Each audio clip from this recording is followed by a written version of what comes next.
உங்களுக்கு நான் GK scholarship பற்றி ஃபுல் டீட்டெயில்ஸும் வித் என்னோட எக்ஸ்பீரியன்ஸும் நான் ஷேர் பண்ணுறேன். ஸோ ஃபஸ்ட்டு ஜிகேஎஸ்னா குளோபல் கொரியா ஸ்காலர்ஷிப். இது வந்துட்டு கொரியன் கவர்மெண்ட் ஃபண்ட் பண்ணுற ஸ்காலர்ஷிப். ஸோ இது ஜென்யூனான ஸ்காலர்ஷிப் தான். ஸோ நெக்ஸ்ட்டு ஃபஸ்ட் இப்போ நம்ம இந்த ஸ்காலர்ஷிப் அந்த டீட்டெயில்ஸை நீங்கள் எங்கே தேடலான்ட்டு பார்த்தீங்கன்னா ஸ்டடி இன் கொரியா சொல்லி நீங்கள் கூகுளில் டைப் பண்ணாலே வந்துட்டு இந்த வெப்சைட். ஸோ இந்த வெப்சைட் தான் அவங்களோட இது வந்துட்டு run by Korean government. So இது வந்துட்டு ஜென்யூன் லீகலான வெப்சைட். இது உள்ளே போயிட்டு ஸோ இங்கே வந்துட்டு ஃபஸ்ட்டு உங்களுக்கு லாங்குவேஜ் கொரியனில் இருந்ததுன்னா இங்கே லாங்குவேஜஸில் போயிட்டு இங்கிலீஷ் மாற்றிக்கோங்க. அப்படி இல்லை இங்கிலீஷில் தான் இருந்ததுன்னா நீங்கள் வந்துட்டு நார்மலாகவே போகலாம், அப்படியே கண்டினியூ பண்ணலாம். ஸோ இந்த வெப்சைட்க்கு கீழே போனீங்கன்னா இங்கே ஹெல்ப்ஃபுல் ரிசோர்ஸஸில் உங்களுக்கு ஜிகே ஸ்காலர்ஷிப்னு இருக்கும். ஸோ இதுதான் அந்த ஜிகே ஸ்காலர்ஷிப். ஸோ இது வந்துட்டு என்னென்னா நம்ம வந்துட்டு அண்டர் கிராஜுவேட் பண்ணலாம், அப்புறம் கிராஜுவேட் மாஸ்டர்ஸ் டிகிரி பண்ணலாம், பிஹெச்டி பண்ணலாம். இதெல்லாமே ப்ரொவைட் பண்ணுறாங்க இந்த கொரியன் கவர்மெண்ட் வந்துட்டு. ஸோ இதோட டியூரேஷன் வந்து எப்படி இருக்குன்னா, இப்போ நான் மாஸ்டர்ஸ் பண்ணுறோன்னு வச்சுக்கோங்களேன், 3 years ஆகும். ஏன்னா ஃபஸ்ட் இயர் வந்துட்டு கொரியன் லாங்குவேஜ் படிக்கிற மாதிரி இருக்கும் அண்ட் 2 years வந்துட்டு மாஸ்டர்ஸ் டிகிரி பண்ணுறதுக்கு. இப்போ வந்துட்டு நீங்கள் டாபிக் லெவல் 6 வச்சுருக்கீங்கன்னா நீங்கள் ஃபஸ்ட்டு 1 year அதாவது கொரியன் லாங்குவேஜ் படிக்காமல் டைரெக்டாக மாஸ்டர் ஸ்டார்ட் பண்ணிடலாம். இப்போ இல்லை நான்லாம் வந்துட்டு செலக்ட் ஆனதுக்கப்புறம் தான் நான் கொரியன் படிக்க ஆரம்பித்தேன். ஸோ அதனால் ஃபஸ்ட்டு இயர் வந்துட்டு நான் ஃபுல் கொரியன் படித்தேன். அதுக்கான எல்லா ஃபீஸுமே கொரியன் கவர்மெண்ட் தான் ஃபண்ட் பண்ணுவாங்க. அதில் வந்துட்டு என்னென்ன இன்னொரு இம்பார்ட்டன்ட் விஷயம் என்னென்னா, நம்ம மாஸ்டர்ஸ் உள்ள என்ரோல் பண்ணணும்னா டாபிக் லெவல் 3 எடுத்துருக்கணும் அந்த ஒரு வருஷத்தில். ஸோ நான் வந்து ஃபஸ்ட்டு 6 months வந்துட்டு லெவல் 2 முடிச்சிட்டேன். லெவல் 3ல இருந்து கொஞ்சம் ஸ்ட்ரெஸ் ஜாஸ்தி ஆகும். ஏன்னா லெவல் 3 டைம் நம்ம பண்ணும் போது அரவுண்ட் மார்ச்சில் ஸ்டார்ட் ஆகும். ஸோ மார்ச், ஏப்ரல், மே டைமில் ஏப்ரல் அண்ட் மேல தான் நம்ம டாபிக் எழுதுகிற மாதிரி இருக்கும். மாஸ்டர்ஸ்க்கு நம்ம என்ரோல் ஆகிறது வந்துட்டு செப்டம்பர் மந்த்துக்கு என்ரோல் ஆகும். யூனிவர்சிட்டிஸ்லாம் என்ன சொல்லுவாங்கன்னா, உங்களுக்கு ஜூன், ஜூலை மோஸ்ட்டாக ஜூன்லேயே வந்து நம்ம எடுத்து வச்சுருக்கணும். ஜூனில் நம்ம சப்மிட் பண்ணுற மாதிரி இருக்கும் டாபிக் 3 சர்டிஃபிகேட்டை. ஸோ அதனால் மே நம்மளுக்கு ஓவர் ஸ்ட்ரெஸ்ஸாக இருக்கும். அதனால் வந்துட்டு நீங்கள் முன்னாடியே படித்து கொஞ்சம் ப்ரிப்பேர்டாக வாங்க. ஸோ தட் நீங்கள் வந்து ஜனவரியில் ஒரு தடவை எழுதிக்கிட்டு அண்ட் ஏப்ரல் அண்ட் மேல வந்துட்டு இன்னொரு தடவை எழுதி நீங்கள் டாபிக் 3 கையில் எடுத்துக்கிற மாதிரி ஓவர் ஸ்ட்ரெஸ் இல்லாமல் இருக்கலாம் நீங்கள். நெக்ஸ்ட் வந்துட்டு இன்னொரு என்ன விஷயம்னா, நீங்கள் கிராஜுவேட் ஆகணும். சில யூனிவர்சிட்டிஸ் டாபிக் 3 ஒத்துக்கிறாங்க போல். பட் என்னோட யூனிவர்சிட்டி வந்து நான் கிராஜுவேட் ஆகணும்னா டாபிக் 4 கண்டிப்பாக தேவை. ஸோ அதுவும் நம்ம பார்த்துக்கணும். நான் வந்துட்டு டாபிக் 4 வந்துட்டு டாபிக் 3 தான் ஃபஸ்ட்டு ஏப்ரல் அட்டெம்ப்டில் எடுக்கலை. டாபிக் வரலை, 3 கூட வரலை. டாபிக் நெக்ஸ்ட்டு வந்து 1 markல போயிடுச்சு. நெக்ஸ்ட்டு வந்துட்டு மேலே தான் எனக்கு டாபிக் 3 லெவல் 3 எடுத்துட்டேன். அப்புறம் திரும்ப நான் வந்துட்டு ஜூன்லேயும் அப்ளை பண்ணியிருந்தேன். பட் ஆனால் எழுதலை. ஏன்னா அது கொஞ்சம் சோலில் கிடைக்கல. எனக்கு வெளியே வேற ஒரு ஊரில் கிடைச்சனால நான் அதை இது பண்ணிட்டேன். சரி கேன்சல் பண்ணிடுவோம், எப்படியும் கிடைக்குங்கிற ஒரு நம்பிக்கையில் கேன்சல் பண்ணேன். ஸோ அது கிடச்சிருச்சு. திரும்ப நான் செப்டம்பரில் எழுதினேன். ஸோ அப்போ வந்து லெவல் 4 கிடச்சிருச்சு. ஸோ நீங்கள் அவ்வளோ டென்ஷனாக இருக்கலாமல் இந்த 1 yearலேயே எடுக்க பாருங்கள். இப்போ நம்ம வந்துட்டு பிஹெச்டி பண்ணுறோம்னு வச்சுக்கோங்களேன். பிஹெச்டி 3 years அண்ட் 1 year வந்துட்டு நாம் இது பண்ணணும், கொரியன் லாங்குவேஜ் படிக்கணும். ஸோ 4 years ஆகும். இன்னொரு இம்பார்ட்டண்டான விஷயம் என்னன்னா, இங்கே 2 years நம்ம ஊரெல்லாம் எப்படின்னா மாஸ்டர்ஸ் 2 years முடிச்சிடுவோம் அப்படின்ட்டு. இங்கே வந்து நான் பார்த்துருக்கேன் சில ஜிகே ஸ்டூடெண்ட்ஸே வந்துட்டு எக்ஸ்டெண்ட் பண்ணுவாங்க. 4 semesters அவங்களால கிராஜுவேட் ஆக முடியாது. ஏன்னா நிறைய க்ரைட்டீரியாஸ் இருக்குது இங்கே வந்துட்டு. அது யூனிவர்சிட்டிஸ் டிஃப்ரெண்ட் யூனிவர்சிட்டிஸ் பொறுத்து. நான் என்னோட யூனிவர்சிட்டியில் நான் பார்த்துருக்கேன் ஜிகே ஸ்டூடெண்ட்ஸே வந்துட்டு 2-3 பேர் வந்துட்டு அவங்க ஆக்சுவலாக லாஸ்ட் செமஸ்டரே கிராஜுவேட் ஆயிருக்கணும், ஆக முடியலை. ஏன்னா அவங்க தீசிஸ் கரெக்டாக சப்மிட் பண்ண முடியலை. அதனால் வந்துட்டு அவங்க ஒரு செமஸ்டர் எக்ஸ்டெண்ட் பண்ணாங்க. ஸோ அதாவது 5th semester கிராஜுவேட் ஆகிற மாதிரி ஆச்சு. ஸோ அது 5th செமஸ்டரில் வந்துட்டு அவங்களோட செலவு அவங்க தான் ஏற்றுக்க வேண்டியதாக இருந்தது. அதாவது காஸ்ட் ஆஃப் லிவிங்லேருந்து அப்புறம் டியூஷன் ஃபீ வந்து கொஞ்சம் கம்மியாக இருக்கும் அப்போ வந்துட்டு. ஸோ அதெல்லாம் அவங்க பார்த்துக்க வேண்டியதாக இருந்தது. ஸோ நம்ம ஃபஸ்ட்டு ஸ்டார்டிங்லேருந்தே வந்து கான்ஷியஸாக இருக்கணும். கொஞ்சம் எங்கேயாவது நம்ம மிஸ் ஆயிடுச்சுன்னா நம்ம கரெக்டான கோர்சஸ் கிரெடிட் பாயிண்ட்ஸ் எடுக்கலனா வந்துட்டு என்ன ஆகும்னா நம்மளுக்கு இந்த மாதிரி எக்ஸ்டெண்ட் பண்ண வேண்டிய சூழ்நிலை வந்துடும். ஸோ அதனால் நம்ம அதை பார்த்து இருந்துக்கணும். இதெல்லாமே முன்னாடி கேட்டு உங்களோட யூனிவர்சிட்டிஸ், நீங்கள் எந்த யூனிவர்சிட்டி அப்ளை பண்ணுறீங்களோ அந்த யூனிவர்சிட்டிஸு உங்களோட சீனியர்ஸ் கிட்ட அதை தான் கேட்டு தெரிஞ்சுக்க முடியும். எனக்கும் ஃபர்ஸ்ட் அதை பற்றி தெரியல. இங்கே வந்தக்கப்புறம் தான் இங்கே என்னோட சீனியர்ஸ் இவங்க கூடலாம் பேசினக்கப்புறம் தான் தெரிஞ்சது இதெல்லாம் மிஸ்டேக்ஸ் பண்ணக்கூடாதுங்கிறது. அண்ட் இன்னொன்று வந்துட்டு நம்ம மேஜர் சேஞ்ச் பண்ணலாமா. இப்போ நான் வந்துட்டு என்ன பண்ணேன்னா பேச்சுலர்ஸ் பிசிஏ பண்ணியிருந்தேன். ஸோ இங்கே வந்துட்டு எம்பிஏல எம்ஏ வந்துட்டு culture, tourism and hospitality management என்னோட மேஜர் சேஞ்ச் ஆகுது. அப்போ வந்து கிரெடிட்ஸ் வந்துட்டு நம்ம சப்ளிமெண்ட்ரி கிரெடிட்ஸ் எடுத்து வச்சுருக்கணும். கோர்ஸ் சேஞ்சுக்காக. ஸோ நீங்கள் வந்துட்டு அதையும் நீங்கள் பார்த்துக்கோங்க அப்படின்னா கண்டிப்பாக கிரெடிட்ஸ் அதுவும் செக் பண்ணிக்கோங்க. நெக்ஸ்ட் வந்துட்டு எஸ், இதோட ஸ்காலர்ஷிப்போட பெனிஃபிட்ஸ். இதில் வந்து ஏர்ஃபேர்னா வந்துட்டு நம்ம செலக்ட் ஆனதுக்கப்புறம் இந்தியாவிலேருந்து கொரியா வரதுக்கான ஏர்ஃபேரு, அதுக்கப்புறம் நம்ம எல்லாம் முடிச்சுட்டு கிராஜுவேட் ஆகிட்டு திரும்ப போகிறோம் பார்த்தீங்களா, அதுக்கான ஏர்ஃபேர் கொடுப்பாங்க. அண்ட் செகண்ட் வந்துட்டு லாங்குவேஜ் ட்ரைனிங் காஸ்ட். ஸோ நம்ம வந்துட்டு டாபிக் 6 எடுக்காமல் வரோம்னா நம்ம இங்கே 1 இயர் லாங்குவேஜ் கோர்ஸ் படிப்போம் இல்லையா, ஸோ அதுக்கான ட்ரைனிங் காஸ்ட்டு, லாங்குவேஜ் ட்ரைனிங் காஸ்ட்டோட ஃபீஸும் அவங்களே பே பண்ணிடுவாங்க. எதுவுமே நம்ம கைக்கு இந்த ட்ரைனிங் காஸ்ட், டியூஷன் ஃபீஸ்லாம் வராது. டேரெக்டாக அதெல்லாம் வந்துட்டு கவர்மெண்ட்டே யூனிவர்சிட்டி பேசி அங்கேயே ட்ரான்சாக்ஷன் நடந்திருக்கும். ஸோ நம்ம கைக்கு வந்து நாம பே பண்ணுற மாதிரிலாம் இருக்காது. நெக்ஸ்ட் வந்து டியூஷன் ஃபீனா நம்மளோட masters of PhD tuition fees. Study allowance இது வந்து பார்த்தீங்கன்னா எனக்கு நான் வாங்குறது மந்த்லி 13,10,000 கொரியன் வான் வரும். அது ஐஎன்ஆருக்கு நீங்கள் கன்வெர்ட் பண்ணால் அது அப்பப்போ டிரான்சாக்ஷன் சேஞ்ச் ஆகும். ஸோ அது நீங்கள் பார்த்துக்கோங்க. லைக் என் கையில் வர்றது வந்து 13,10,000 வான் மந்த்லி வந்துடும். அண்ட் லாங்குவேஜ் கோர்ஸ் படிக்கும் போது 12 lakh சம்திங் வந்துச்சு. இப்போ வந்து மாஸ்டர்ஸ் பண்ணுறனால 13,10,000 வான். இந்த அமௌண்ட் போதுமான்ட்டு கேட்டிங்கன்னா சோலில் வந்து கொஞ்சம் கஷ்டம் தான் மேனேஜ் பண்ணுறது. நம்ம செப்பரேட்டாக நான் வந்து இப்போ டாமில் இருந்துகிட்ருக்கேன். அண்ட் டாம் ஃபீஸ் வந்து கொஞ்சம் ஜாஸ்தி ஆகிடுச்சு. ஸ்டார்டிங்கில் நல்லா இருந்தது, ஆக்சுவலாக ரொம்ப மெயினான ஏரியா இருந்துட்டு நம்மளுக்கு எல்லா ஃபெசிலிட்டிஸ், வைஃபை, கேஸ் பில் இல்லை, எலக்ட்ரிசிட்டி பில் இல்லை, எப்பயுமே நம்ம ஏசி போடுறதா இருந்தாலும் சரி, ஹீட்டிங் சிஸ்டமும் இருக்குது, எல்லாம் நிறையா கன்வீனியன்ஸ் இருந்துச்சு. ஆனால் கொஞ்சம் அவங்களாலையும் கட்டுப்படி ஆகலை. ஸோ ரெண்ட்டு ஜாஸ்தி பண்ணாங்க. இன்னொன்று வந்துட்டு ஜிகே ஸ்டூடெண்ட்ஸுங்கிறனால வந்துட்டு எங்களுக்கு நீங்கள் இன்னும் கண்டினியூ இருக்கலாம், பட் ஆனால் டாம் வந்து சேஞ்ச் பண்ணிவிட்டு கூட ரெண்டும் ஏற்றுறதுனால அது கொஞ்சம் கூட இன்சூரன்ஸ்லாம் நாங்கள் பே பண்ணணும். இன்சூரன்ஸ் வந்துட்டு இப்போ நம்ம வந்து 6 monthsக்கு அப்புறம் இருந்து இன்சூரன்ஸ் பே பண்ணணும். நான் இப்போ ஆல்மோஸ்ட் அரௌண்ட் 80,000 கொரியன் வான் பே பண்ணுறேன். மந்த்லி பே பண்ணுற மாதிரி இருக்கும். ஸோ அதெல்லாம் பார்க்கும்போது காஸ்ட்டு கொஞ்சம் ஜாஸ்தியாக போகுதேங்கிறதுனால நான் வெளியே வீடு எடுக்கலான்ட்டு இருக்கேன். ஸோ அதனால் நீங்கள் அமௌண்ட்டு சேவ் பண்ணணும் சோலில் இருந்துக்கிட்டு பார்த்தீங்கன்னா கொஞ்சம் கஷ்டமாக இருக்கும், பட் மேனேஜபிளாக இருக்கும். அது ஒன்று. ஏன்னா வந்து நிறைய பேர் என்னென்னா நம்ம இந்தியன் ருபீஸ்க்கு கன்வெர்ட் பண்ணிவிட்டு 80,000 rupees இப்படி வரும்னு சொல்லும் போது நிறைய பேர் இப்போ நான் யார்கிட்டயே சொல்கிறேன்னா எல்லாருக்குமே ஒரு ஹியூமன் இன்ஸ்டிங் என்ன, நம்ம ஊருக்கு காசில் தான் ஃபஸ்ட்டு நம்மளுக்கே நம்ம ஒரு 30,000 செலவு பண்ணுவோம், 40,000 செலவு பண்ணுவோம், மிச்சம் 40,000 சேவ் ஆகும், இல்லை 30,000 நம்ம கையில் சேவ் ஆகும் சொல்லி நினைப்பீங்க. பட் அது கொஞ்சம் கஷ்டம். அவ்வளோ 30, 40, 50,000 சேவ் பண்ணுறது ரொம்ப கஷ்டமாக இருக்கும். பட் ஓரளவு சேவ் பண்ணலாம். ஸோ அதுவும் மைண்டில் வச்சுக்கோங்க. ஸோ இவங்க வந்துட்டு இந்த கொரியன் கவர்மெண்ட் வந்துட்டு நம்ம அண்டர் கிராஜுவேட் கோர்ஸுக்குமே ஸ்பான்சர் பண்ணுறாங்க, டிகிரி, மாஸ்டர்ஸ் டிகிரி அண்ட் பிஹெச்டிக்குமே பண்ணுறாங்க. நான் வந்து மோஸ்ட்டாக மாஸ்டர்ஸ் டிகிரி பற்றி தான் சொல்லுவேன். ஏன்னா நான் வந்து அது பண்ணுறதுக்கு வந்திருக்கனால என்னோடய எக்ஸ்பீரியன்ஸ் கூட ஷேர் பண்ணுறனால மாஸ்டர்ஸ் பற்றி கொஞ்சம் நிறையா பேசுவேன். ஸோ இது வந்துட்டு என்னென்னா நீங்கள் ஜென்ரல் ப்ரோக்ராம், நான் பண்ணுறது ஹியூமானிட்டிஸ் அண்ட் சோஷியல் சயின்ஸில் வரும். பட் இன்னும் ஜாஸ்தி ஸ்பெஷலைஸ்டு கோர்ஸ் பண்ணுறோன்னு வச்சுக்கோங்களேன். லைக் எப்படி engineering and science related course பண்ணுறோன்னா இன்னும் கொஞ்சம் ஆடட் அட்வான்டேஜ் அவங்களுக்கு. ஏன்னா வந்துட்டு R&D ப்ரோக்ராம் சொல்லி வரும். அதுக்கு வந்துட்டு ரொம்ப இம்பார்ட்டன்ஸ் ஜாஸ்தி கொடுக்குறாங்க. ஸோ அதனால் அந்த மாதிரி ஸ்பெஷலைஸ்டு கோர்ஸ் நீங்கள் பண்ணணும்னு ஆசைப்பட்றீங்கன்னா கண்டிப்பாக இந்த ஆப்பர்ச்சுனிட்டி யூஸ் பண்ணிக்கோங்க.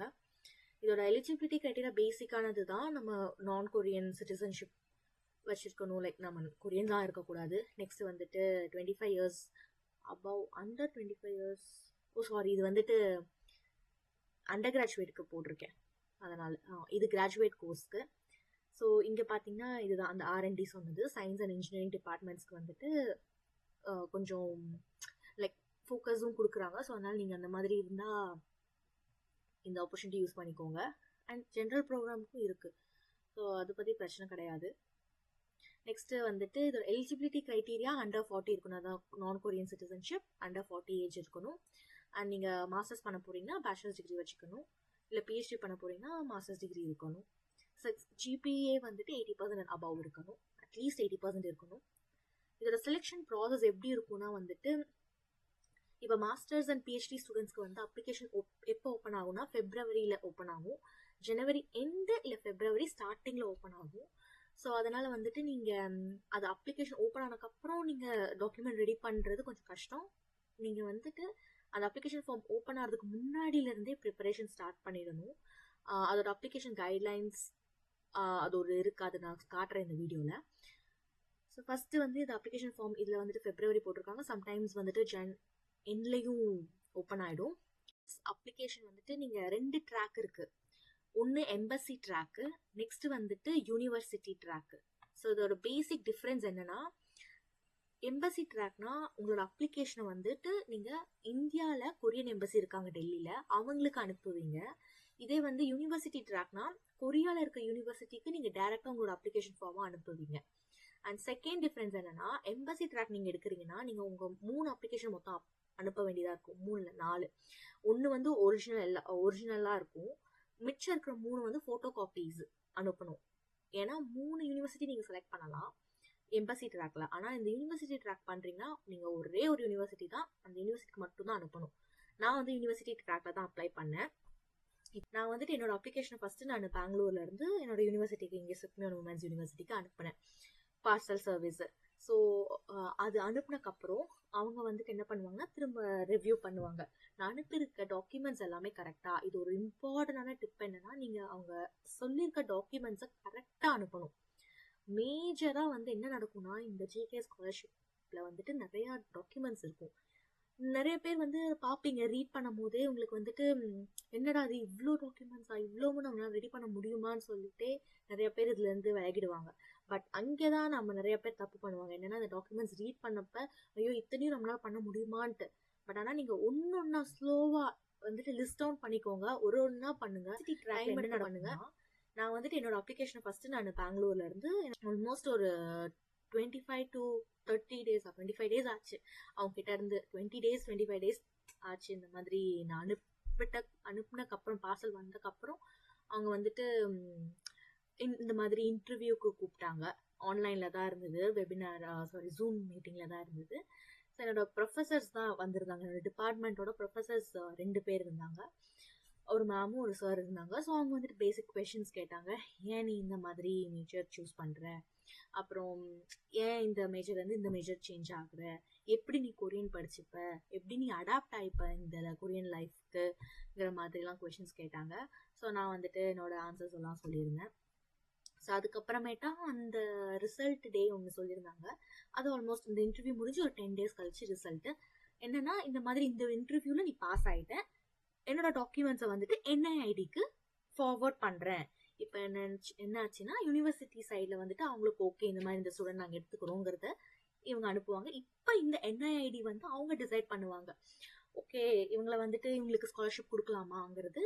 கொரியன் கவர்மெண்ட் தான் இந்த என்ஐஐடி ரன் பண்ணுறாங்க. இந்த ஸ்காலர்ஷிப் ஹேண்டில் பண்ணுறவங்க தான். இதோட டிஃப்ரென்ஸ் ஜிகேஎஸ் இதுக்குன்னு போயிடலாம். ஸ்காலர்ஷிப் இருக்குது பார்த்தீங்களா. ஸோ இது உள்ளேயே வந்துட்டு உங்களுக்கு நோட்டீஸ்னு இருக்கும். GKS notice. ஸோ இது உள்ளே போனீங்கன்னா இப்போ வந்து நான் 2025ஓட லாஸ்ட் இயரோட கைட்லைன்ஸ் காட்டுறேன். இன்னும் இந்த வருஷத்துக்கான கைட்லைன்ஸ் இல்லையா. ஸோ இங்கே இருக்குது. ஸோ நம்பர் 3ல 2025 அப்ளிகேஷன் கைட்லைன்ஸ் ஃபார் ஜிகேஎஸ். இது வந்துட்டு அப்ளிகேஷன் ஃபார்ம் இருக்குது அண்ட் யூனிவர்சிட்டிஸ் இன்ஃபர்மேஷன்ஸ் எல்லாமே உங்களுக்கு இருக்கும். என்னென்ன யூனிவர்சிட்டிஸ் இருக்குது, அப்புறம் ஒரு யூனிவர்சிட்டிஸ்க்கான நீங்கள் அவங்களோட வெப்சைட் உள்ளே போயும் அவங்களும் கொடுத்துருப்பாங்க ஜிகேஎஸ். சில டாக்குமெண்ட்ஸ் எக்ஸ்ட்ராவாக அந்த யூனிவர்சிட்டி கேட்பாங்க. ஸோ அதெல்லாம் நீங்கள் தரவாக பார்த்துக்கோங்க. ஓகே,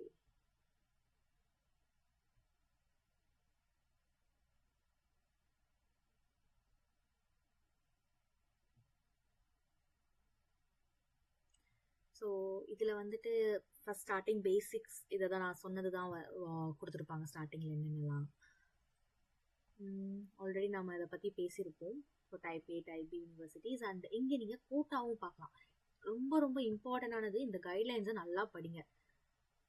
ஒரு தடவை 2 தடவை 3 தடவை எத்தனை தடவை படிங்க. நான் எனக்கு இந்த ஸ்காலர்ஷிப் பற்றி 2021லேயே தெரிய வந்தது. பட் ஆனால் நான் ஒரு வருஷமும் அப்ளையே பண்ணலை. கரெக்டாக எனக்கு வந்துட்டு இந்த June July August and September டைம்லலாம் வந்துட்டு இந்த மாதிரி செலக்டான பசங்களாம் போவாங்க. ஒரு தடவை நான் ரெக்ரெட் பண்ணுவேன், ஏன் நான் அப்ளை பண்ணாமல் விட்டேன். சும்மா அட்லீஸ்ட் ஒரு தடவை அப்ளை பண்ணிட்டாவது எனக்கு ஒரு சாட்டிஸ்ஃபேக்ஷன் இருந்திருக்கும். அப்ளை பண்ணாமல் வந்துட்டு ரொம்ப ரெக்ரெட்டாக ஃபீல் பண்ணிட்டு இருந்தேன்.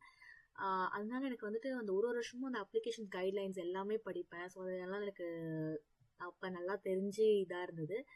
அதுக்கப்புறம் 2024 தான் வந்துட்டு நம்ம ஏன் சும்மா இந்த ரெக்ரெட் ஃபீலிங் வேணாம், நம்ம ஒரு தடவை அப்ளை பண்ணி பார்ப்போம், கிடைச்சா போவோம், கிடைக்கலன்னா ஓகே அட்லீஸ்ட் நம்ம ட்ரையாவது பண்ணோமேங்கிற ஒரு சாட்டிஸ்ஃபேக்ஷன் இருக்குங்கிறதுனால தான் 2024 நான் அப்ளை பண்ணேன். கிடைச்சிடுச்சு. எனக்கு டாபிக்லாம் நான் வச்சிடல, டாபிக் இல்லாமல் தான் நான் அப்ளை பண்ணேன், மேஜர் சேஞ்ச் பண்ணேன்.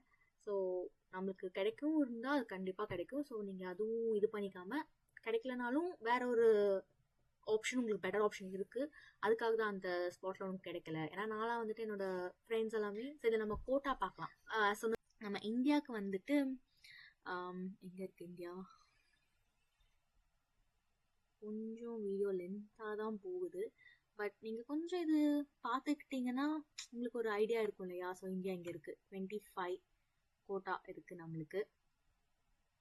இது வந்துட்டு எம்பசி ட்ராக்கு. இது எம்பசி ட்ராக்கை நம்ம அப்ளை பண்ணுறோன்னா 25 மெம்பர்ஸ்.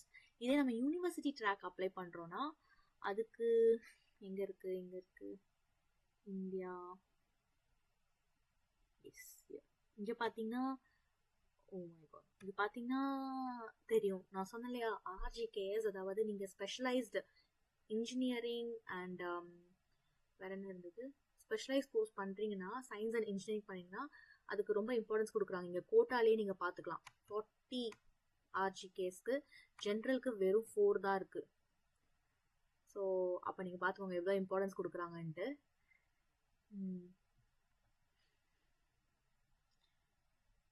ஸோ நெக்ஸ்ட் வந்துட்டு இந்த கிரேட்ஸில் தான் நம்மளுக்கு வந்து மோஸ்ட்டாக சிஜிபிஏ 10 இருக்கும் இல்லையா. ஸோ இவங்க இங்கே கேட்குறது வந்து பார்த்தீங்கன்னா 4, 4.3, 4.5, 5ன்ட்டு. ஸோ அதுக்கு ஒரு வெப்சைட் இருக்குது, ஒரு நிமிஷம், ஸ்காலரான்ட்டு ஒரு வெப்சைட் இருக்குது. ஸோ அந்த வெப்சைட்டில் வந்துட்டு நம்ம என்ன பண்ணணும்னா நம்மளோட கன்வர்ஷன்ஸ், நம்ம டிரான்ஸ்கிரிப்டில் இருக்கிற மாதிரி டீட்டெயில்ஸ்லாம் கொடுத்தனா எத்தனை பாயிண்ட்ஸ், 4 பாயிண்ட்க்கு வேணுமா, 4.3க்கு வேணுமா, 4.5க்கு வேணுமா சொல்லி நம்ம கரெக்டாக அதை போட்டுட்டோன்னா அதே நமக்கு இது பண்ணி கொடுத்துரும், கன்வெர்ட் பண்ணி கொடுத்துரும். அந்த பிரிண்ட் அவுட்டை நீங்கள் எடுத்துக்கோங்க. அதில் வந்து உங்களோட யூனிவர்சிட்டி சீல் அண்ட் சைன் போடணும். ஸோ இது வந்து அக்னாலஜ்டு, நாங்கள் பார்த்துருக்கோம், ஓகே இந்த கன்வர்ஷன் வந்து கரெக்டு தான் சொல்லி அவங்க ஒத்துக்கிறதுக்காக சீல் அண்ட் சைன் கேட்பாங்க. ஸோ அது ஒன்று பார்த்துக்கோங்க. நெக்ஸ்ட்டு ஹெல்த் வந்து இதெல்லாம் வந்துட்டு நம்ம செலக்ட் ஆனதுக்கப்புறம் வந்து பார்த்துக்கலாம். ஹெல்த் சர்டிஃபிகேட்ஸ் அதெல்லாம் கேட்பாங்க. அது வந்து நம்ம செலக்ட் ஆகிட்டோங்கிற போது நம்ம அது சப்மிட் பண்ண வேண்டியது இருக்கும். நெக்ஸ்ட் இம்பார்ட்டன்ஸ், நான் வந்துட்டு இப்போ இதெல்லாம் நீங்கள் படிச்சுட்டு உங்களுக்கு ஏதாவது டவுட் இருந்தால் கண்டிப்பாக வந்து இன்ஸ்டாகிராமில் எனக்கு டிஎம் பண்ணுங்கள். நான் வந்துட்டு ரிப்ளை பண்ணுறேன், எல்லாருக்குமே ரிப்ளை பண்ணுறேன். ஸோ அதனால் நீங்கள் தாராளமாக வந்து பண்ணலாம், கேட்கலாம். நெக்ஸ்ட் வந்துட்டு இங்கே நெக்ஸ்ட் நம்மளோட இம்பார்ட்டண்டான டாக்குமெண்ட்ஸ் தான் ரொம்ப ரொம்ப ரொம்ப இம்பார்ட்டன்ட். நீங்கள் எல்லா டாக்குமெண்ட்ஸும் கிளியராக சப்மிட் பண்ணுங்கள், கிளியராக எடுத்து வச்சுக்கோங்க. ஒன்று அதை இப்போ எப்படி இவங்க லிஸ்ட் அவுட் பண்ணுங்க அதே மாதிரி நீங்களும் பாயிண்ட்ஸ் நோட் பண்ணிக்கோங்க. எதெல்லாம் நான் என்கிட்ட ரெடியாக இருக்குது இப்போ டாக்குமெண்ட்ஸு, எதெல்லாம் நான் ரெடி பண்ணி வைக்கணும், அந்த மாதிரி பிரித்து வச்சுக்கிட்டு ஒன்றொன்னா டிக் பண்ணிட்டு போங்க. எல்லாமே ஒரே நாளில் பண்ணுறது இது ஆகவே ஆகாது. ஸோ ஸ்லோவாக பண்ணுவோம், நீட்டாக பண்ணுங்கள், கண்டிப்பாக கிடைக்கும். So first application form, filled application form கண்டிப்பாக நமக்கு தேவை. நெக்ஸ்ட்டு பர்சனல் ஸ்டேட்மெண்ட்னா நம்மளை பற்றின பேசிக் பர்சனல் ஸ்டேட்மெண்ட் நம்ம எழுதணும். லைக் உங்களோட கொஞ்சம் லிட்டில் பேக்ரவுண்ட், நீங்கள் என்ன பண்ணியிருக்கீங்க, இப்போ நீங்கள் மாஸ்டர்ஸ் பண்ண போகிறீங்கன்னா நீங்கள் என்ன பண்ணியிருக்கீங்க, பிசிஏ அதாவது லைக் பேச்சுலர்ஸில் என்ன பண்ணியிருக்கீங்க, அப்புறம் அப்படியே வந்து கொஞ்சம் ஃபார்வர்டாக என்ன பண்ணுறீங்கிற மாதிரி, என்ன மேஜர் என்ன இதெல்லாம் செலக்ட் பண்ணியிருக்கீங்க உங்களோட மாஸ்டர்ஸ்க்கு, அதை பற்றி எழுதணும். பட் கொஞ்சம் அது வந்துட்டு ஓவராக ஸ்டடீஸ் பற்றி இல்லாமல், ஏன்னா study plan second third one இருக்குது பார்த்தீங்களா, இதில் வந்து நீங்களோட கம்ப்ளீட் ஸ்டடி பிளானை பற்றி நீங்கள் சொல்லணும். லைக் ஃப்யூச்சர் கூட நீங்கள் அதை இன்க்ளூட் பண்ணிக்கலாம் உங்களோட ஸ்டடி பிளானில். இப்போ மாஸ்டர்ஸில் என்ன பண்ணுறீங்க, எப்படி பண்ண போகிறீங்க, எப்படி படிக்க போகிறீங்க, உங்களுக்கு எப்படி ஐடியாஸ் இருக்குது, லைக் உங்களால் முடியுமா. ஏன்னா நீங்கள் ஒன்று இப்போ பர்சனல் ஸ்டேட்மெண்ட் நீங்கள் எழுதுறீங்கன்னா வச்சுக்கோங்களேன், உங்களுக்கு முன்னாடி இருக்கவங்க, நீங்கள் படிக்கிறவங்க, உங்களோட பர்சனல் ஸ்டேட்மெண்ட் படிக்கிறவங்க வந்துட்டு உங்களை பற்றின ஒரு கம்ப்ளீட் ஐடியா அவங்களுக்கு வந்துடணும். ஏன்னா நம்ம பேப்பரில் தான் சப்மிட் பண்ணுறோம் இல்லையா, அவங்களுக்கு வந்துட்டு நாம் அந்த பேப்பர் மூலயமா தான் நம்ம இவங்க இந்த பர்சனா, இந்த மாதிரியான பர்சனாங்கிறது தெரிய வரணும் இல்லையா. சும்மா நம்ம வந்துட்டு சாட்ஜிபிடி கிட்ட எடுத்து போட்டு எழுதுறத விட நம்மளோட பர்சனல் டச் இருக்கணும். அது ஒன்று இம்பார்ட்டண்டான விஷயம். ஸ்டடி பிளானில் உங்களோட என்ன ஐடியா இருக்குது, நீங்கள் எப்படி உங்களோட ஐடியாஸ் என்ன ஜென்யூனாக நீங்கள் எழுதுங்க. கண்டிப்பாக அது ஜென்யூனாக இருந்தால் கண்டிப்பாக அது ஒர்க் ஆகும். Next research proposal. இது வந்து நம்ம ரிசர்ச் ஸ்டூடெண்ட் ரிசர்ச் பண்ண போகிறோம்னா அது நீங்கள் எழுதிக்கலாம். எனக்கு அது இல்லை. And next one letter of recommendation. உங்களோட ப்ரொஃபஸர் கிட்ட இருந்து ஒரு ரெக்கமெண்டேஷன் லெட்டர் வேணும். அது வந்துட்டு எப்படி நீங்கள் கேட்கலாம்னா லெட்டர் சொன்னேன் இல்லையா, ஸோ அது வந்துட்டு உங்களோட ப்ரொஃபஸர் கிட்ட நீங்கள் ரெக்கமெண்டேஷன் லெட்டர் வாங்கிக்கோங்க. உங்களோட நீங்கள் என்னெல்லாம் அச்சீவ் பண்ணியிருக்கீங்க, எந்த மாதிரியான ஸ்டூடெண்ட்டு, அவங்களுக்கு இந்த ஸ்காலர்ஷிப் கொடுத்தா லைக் எப்படி யூஸ் பண்ணிப்பாங்க அவங்க, ஸோ இவ்வளோ யூஸ்ஃபுல்லாக இருக்கும் அவங்களுக்கு இந்த ஸ்காலர்ஷிப் வந்துட்டு, ஸோ அதெல்லாம் நான் ரெக்கமெண்ட் பண்ணுறேங்கிற மாதிரி. நெக்ஸ்ட்டு வந்துட்டு லெட்டர் ஆஃப் இன்விடேஷன். இதுவும் நம்ம மாஸ்டர்ஸ் இதுக்கு தேவையில்லை. கொரியன் லாங்குவேஜ் எக்ஸப்ஷன் அப்ளிகேஷன் வந்துட்டு only acceptable for current academic professor அப்ளிகன்ஸா, இது என்னன்னு தெரியலையே. Korean language programme exemption application, இது என்னன்னு தெரியல, ஆப்ஷனலில் தான் இருக்குது. இது only optional for current academic professor applicants தெரியல இது. ஸோ நெக்ஸ்ட் வந்துட்டு அக்ரிமெண்ட். அதை வந்துட்டு நம்ம இதெல்லாம் அக்ரிமெண்ட் பண்ணுறோம், லைக் ஜிகேஸ் அப்ளிகன்ஸ் அக்ரிமெண்ட் இருக்கும், பர்சனல் மெடிக்கல் அதெல்லாம் நம்ம டிக் பண்ணி பண்ணுற மாதிரி இருக்கும். Next consent to use the personal informations, அதெல்லாமே நார்மலான நம்ம இது பெர்மிஷன்ஸ் கொடுக்கறது தான். நெக்ஸ்ட் வந்து சர்டிஃபிகேட்ஸ் மூவ் ஆன் பண்ணுவோம். இப்போ டாக்குமெண்ட்ஸ் பார்த்தீங்கன்னா பர்சனல் ஸ்டேட்மெண்ட், ஸ்டடி பிளான், அப்புறம் உங்களோட லெட்டர் ஆஃப் ரெக்கமெண்டேஷன். இது மூணுமே நீங்கள் அப்ளிகேஷன் ஃபார்ம் ஓப்பன் ஆகிறதுக்கு முன்னாடியே நீங்கள் ரெடி பண்ணிக்கலாம். Personal statement, study plan, recommendation letter பொறுமையாக எழுதுங்க. ஒரு தடவை எழுதிட்டு அவ்வளோதான் சொல்லி விட்டுறாதீங்க. 2-3 தடவை திரும்ப திரும்ப திரும்ப திரும்ப ரிவைஸ் பண்ணுங்க. நீங்களா படிச்சு பாருங்க, லைக் கரெக்டாக இருக்கா. இன்டர்வியூ இல்லை நம்ம எப்படி நம்ம இதை தான் சப்மிட் பண்ணுறோம், அவர் படிக்கும் போது ஓகே இந்த நம்மளை பற்றின ஒரு ஐடியா உங்களுக்கு கிடைக்குதாங்கிறதெல்லாம் நல்லா யோசிச்சு நல்லா நீட்டாக இது பண்ணி ரிவைஸ் பண்ணிகிட்டே இருங்க. அந்த பேப்பரை ஒரு தடவை எழுதினதை அப்படியே சப்மிட் பண்ணாதீங்க. 2-3 தடவை படித்து பார்க்கும்போது ஆட்டோமேட்டிக்காக இதை ஆட் பண்ணலாம் இல்லை இதை ரிமூவ் பண்ணலாம்னு உங்களுக்கு ஐடியா வரும். ஸோ அதெல்லாம் நல்லா பார்த்து பண்ணுங்கள். நெக்ஸ்ட் வந்து சர்டிஃபிகேட்ஸ். என்னென்ன சர்டிஃபிகேட்ஸ்லாம் இப்போ நம்ம ரெடியாக வச்சுருக்கணும், இதெல்லாம் அப்போஸ்டைல் பண்ணணும், அது வந்து பார்ப்போம்.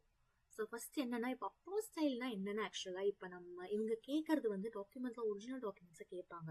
நம்மளுக்கு கிடைக்கிறது ஒரு ஒரிஜினல் டாக்குமெண்ட், அதை இவங்களுக்கு எப்படி கொடுக்க முடியும்? அதுக்காக தான் என்ன பண்ணணும்னா, இப்போ நம்மளோட ஒரிஜினல் டாக்குமெண்ட்ஸ் இருக்கும் இல்லையா, அது அப்படியே ஃபோட்டோ காப்பி எடுப்போம். கலர் ஃபோட்டோ காப்பி எடுத்துட்டு அதில் அப்போஸ்டைல் பண்ணுறோம். அது சீல் அண்ட் சைன் இருக்கும், கவர்மெண்டோட சீல் அண்ட் சைன் இருக்கும். அதை வந்து நாம் அப்ராட்லலாம் வந்துட்டு ஒரிஜினலாக யூஸ் பண்ணிக்கலாம். ஸோ அதனால தான் அவங்க வந்துட்டு இந்த அப்போஸ்டைல் ரொம்ப ரொம்ப இம்பார்ட்டண்டான விஷயம் தான். ஸோ இது வந்து என்ன பார்த்தீங்கன்னா, எந்தெந்த இதுக்கெல்லாம் வந்துட்டு ஃபஸ்ட் டாக்குமெண்ட் சொல்லிடுறேன், அதுக்கப்புறம் எதுக்கெல்லாம் அப்போஸ்டைல் பண்ணணும்னு சொல்கிறேன்.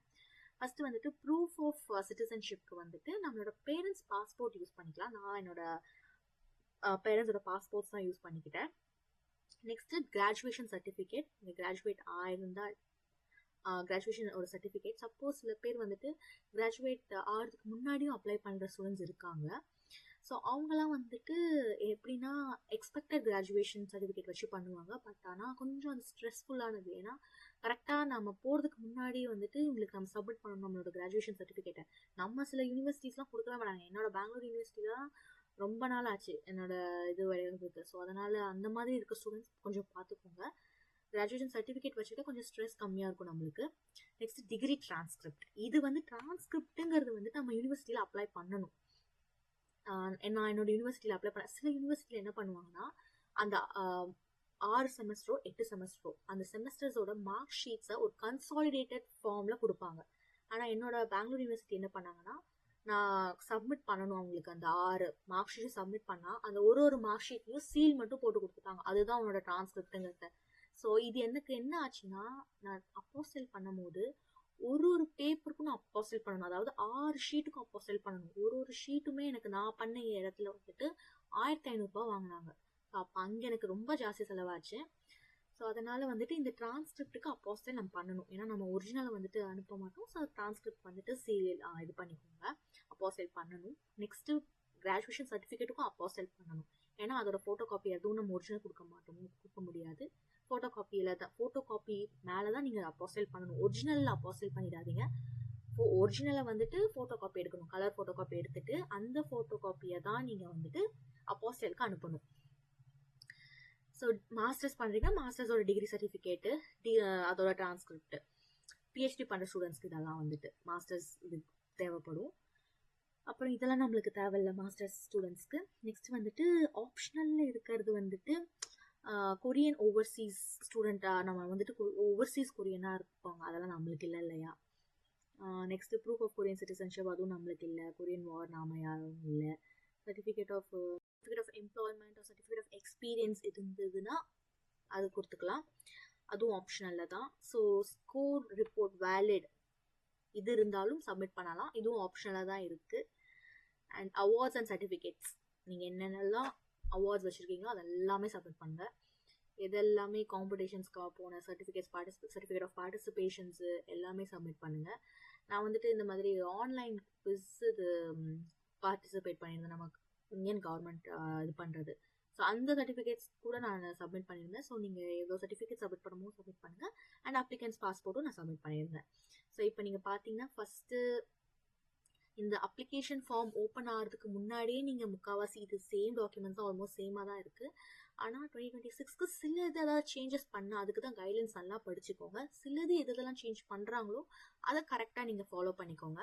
So application form guidelines form release ஆகிறதுக்கு முன்னாடியே நீங்கள் ரெடி பண்ணிக்கலாம். இது எல்லாமே பர்சனல் ஸ்டேட்மெண்ட்டு, ஸ்டடி பிளானு, அப்புறம் ரெக்கமெண்டேஷன் லெட்டர், அதுக்கப்புறம் இந்த டாக்குமெண்ட்ஸ், அதாவது கிராஜுவேஷன் சர்டிஃபிகேட், ட்ரான்ஸ்கிரிப்ட்க்கு அப்ளை பண்ணுற மாதிரி இருக்கும் இல்லையா. ஸோ சில யூனிவர்சிட்டிஸ் உடனே கொடுக்குறாங்க, என்னோட யூனிவர்சிட்டியில் கொஞ்சம் டைம் எடுத்து தான் கொடுத்தாங்க.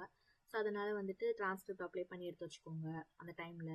அதுக்கப்புறமேட்டா அப்போஸ்டைல் பண்ணுறதுக்கான டாக்குமெண்ட்ஸ்லாம் அனுப்பி வச்சு அப்போஸ்டைல் பண்ணி ரெடியாக வச்சுக்கோங்க. இந்த டாக்குமெண்ட்ஸ் எல்லாமே ரெடியாக இருந்ததுன்னா நீங்கள் வந்துட்டு அப்ளை பண்ணிடலாம். ஸோ வேறு இதை விட்டு வேறு ஏதாவது நான் சொல்லணும்னா வந்துட்டு ஸோ எஸ், உங்களுக்கு நீங்கள் இங்கேயும் பார்க்கலாம், லைக் அவங்களோட ஸ்காலர்ஷிப் பெனிஃபிட்ஸில் என்ன இருக்குங்கிறத பார்த்தீங்கன்னா எக்கானமி கிளாஸ் ஃப்ளைட் டிக்கெட் வந்துடும் உங்களுக்கு. நெக்ஸ்ட் டியூஷன் ஃபீஸ் வந்துட்டு அப் டு 5 million won கொடுத்துருக்காங்க, அது ஆல்மோஸ்ட் கவர் ஆகிடும். ஸோ அதனால் அதை பற்றி பிரச்சனை இல்லை.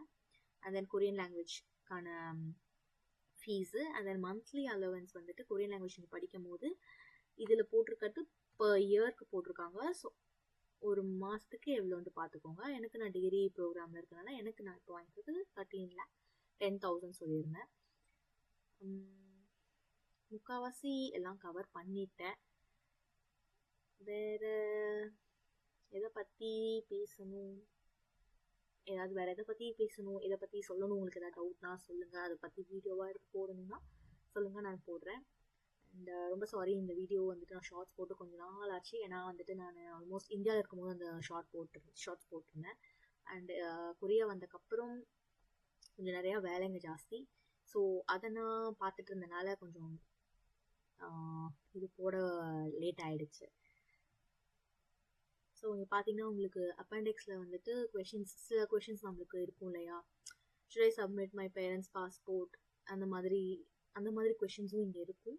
ஸோ நீங்கள் அதனால் அதுலேயும் பார்த்துக்கலாம். சப்போஸ் உங்களுக்கு இருக்க டவுட் இந்த இதில் அப்பெண்டிக்ஸில் கூட கிளியர் ஆக வாய்ப்பு இருக்குது. அண்ட் இன்னொரு ஒரு இம்பார்ட்டன்ட் திங் என்னென்னா, நீங்கள் டேரெக்டாக வந்துட்டு நீங்கள் இப்போ செலக்ட் பண்ணிக்கிற யூனிவர்சிட்டிக்கு கூட நீங்கள் டேரெக்டாக கேட்கலாம். உங்களுக்கு என்ன டவுட்ஸ் ஏதாவது இருந்தால் இந்த மாதிரி மோஸ்ட்டாக அவங்க கிளியர் பண்ணிவிடுவாங்க. எனக்கு இருந்தது டவுட்லாம் வந்துட்டு நான் யூனிவர்சிட்டிஸ்க்கு நான் செலக்ட் பண்ணியிருந்தேன் லிஸ்ட் ஆஃப் யூனிவர்சிட்டிஸ். அதில் வந்துட்டு எல்லா யூனிவர்சிட்டிஸ்க்கும் நான் வந்துட்டு மெயில் அனுப்புவேன், இந்த மாதிரி இருக்குது, இது அப்ளை பண்ணலாமா, எனக்கு இருந்த டவுட்ஸ் எல்லாம் கேட்டிருந்தேன். சில யூனிவர்சிட்டிஸ் வந்துட்டு ரிப்ளை பண்ணுவாங்க, சில யூனிவர்சிட்டிஸ் மோஸ்ட்டாக எல்லா யூனிவர்சிட்டியும் பண்ணிடுறாங்க. பட் அவங்க ரிப்ளை வந்துட்டு உங்களோட கொஷனுக்கு கரெக்டாக இருக்காங்கிறது தான் கொஞ்சம் டவுட்டாக இருக்கும். அது மட்டும் பார்த்துக்கோங்க. ஸோ நீங்கள் யூனிவர்சிட்டிஸ்க்குமே வந்து நீங்கள் மெயில் பண்ணி தெரிஞ்சுக்கலாம், ப்ரொஃபஸர்ஸ் காண்டாக்ட் பண்ணலாம். ஸோ அதெல்லாமே இருக்குது.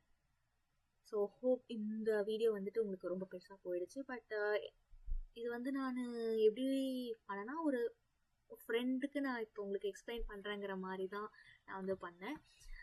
ஹெல்ப்ஃபுல்லாக இருக்கும்ன்ட்டு நினைக்கிறேன். Okay, bye bye. ஸோ உங்களுக்கு எதாவது டவுட்ஸாக இருந்தாலும் கண்டிப்பாக வந்துட்டு கேளுங்க, நான் ரிப்ளை பண்ணுறேன். பாய்.